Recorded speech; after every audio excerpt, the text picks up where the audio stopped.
Hi, 7th grade students. Yesterday we read through page 178 of Refugee, and today we are going to begin on page 179, Mahmoud, Somewhere on the Mediterranean Sea, 2015, 11 days from home. My baby, Mahmoud's mother wailed. My Hana is gone. The Mediterranean was still attacking them, wave after wave, to drown them. And Mahmoud could tell that his mother didn't want to fight anymore. It was all Mahmoud could do to keep her head above the water. I'm still here, Mahmoud told her. I need you. I gave my baby to a stranger, Mahmoud's mother howled. I don't even know who she was. She's safe now, Mahmoud told her. Hana is out of the water. She's going to live. But Mahmoud's mother would not be consoled. She lay back in the water, her face to the sky, and sobbed. The dinghy coming by had re-energized Mahmoud, but he could feel the buzz quickly drain away, replaced by a cold exhaustion that left his arms and legs numb. The sea rolled over him, and he went under again, coming up spluttering. He could not keep himself and his mother afloat, not for long. They were going to die here. But at least Hana was safe. Yes, he had been the one to convince a stranger to take his little sister away. And yes, his mother might never forgive herself for letting Hana go. But at least neither of them would have to live long with their regret. The rain began again, the awful, pelting, deadening rain, and it felt to Mahmoud like Allah was crying for them, with them. They were drowning in tears. Under the sweeping wash of rain, Mahmoud heard something like a drum beat. Water on something that was not water. He searched the rising and falling waves until he saw it. The backside of a life jacket, still strapped to a man who floated face down in the water. In his mind's eye, Mahmoud immediately filled in the drowned man's face with that of his father, and his heart thumped against his own useless life jacket. He flailed in the water, half swimming, half towing his mother toward the body. But no, the life vest was blue, and his father's had been orange like Mahmoud's. And this one was real, working life jacket. Mahmoud let his mother go for just a moment and wrestled the body over. It was the big man who had sat next to him on the dinghy.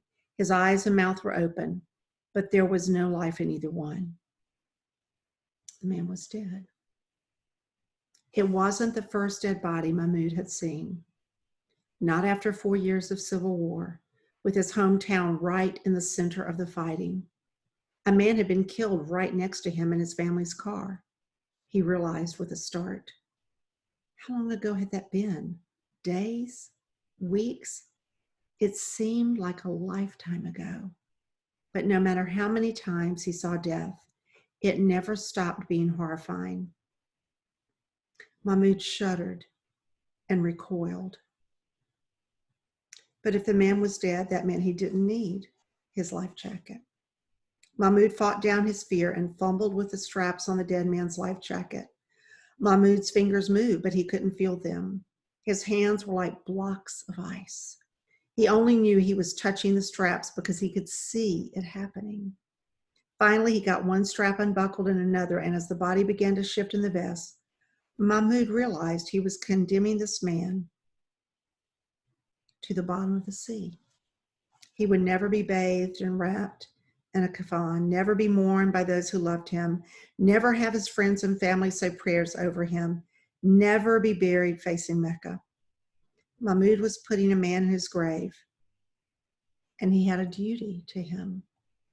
Mahmoud had heard funeral prayers too many times in his short life, most recently for his cousin Saeed, who had died when a barrel bomb exploded. Mahmoud quietly recited one now. O God, forgive this man and have mercy on him, and give him strength and pardon him. Be generous to him and cause his entrance to be wide, and wash him with water and snow and hail. Cleanse him of his transgressions as white cloth is cleansed of stains. Give him an abode better than his home, and a family better than his family, and a wife better than his wife. Take him into paradise and protect him from the punishment of the grave and from the punishment of hellfire. When he was finished, Mahmoud clicked open the last of the straps, and the man's body rolled out of the vest and down into the murky depths of the Mediterranean Sea. Here, Mom, put this on, Mahmoud said. It took some time to get her into the life jacket, Mahmoud doing most of the work. But at last it was on her, and Mahmoud no longer had to fight to keep her afloat. She lay on her back, eyes closed, muttering about Hannah, and Mahmoud clung to her life jacket. He still had to kick his legs to not pull them both under, but not nearly so much. He didn't know where they would go or how they would get out of the water. Perhaps in the light of day they would see land and be able to swim for it. In the meantime, they had to survive the night.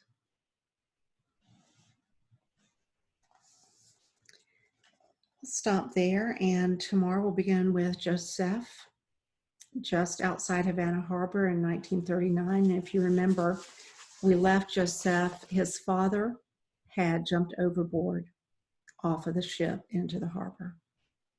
Thank you so much, 7th graders. Look forward to seeing you tomorrow, and I hope you're well. Stay safe and take care of yourselves. Bye.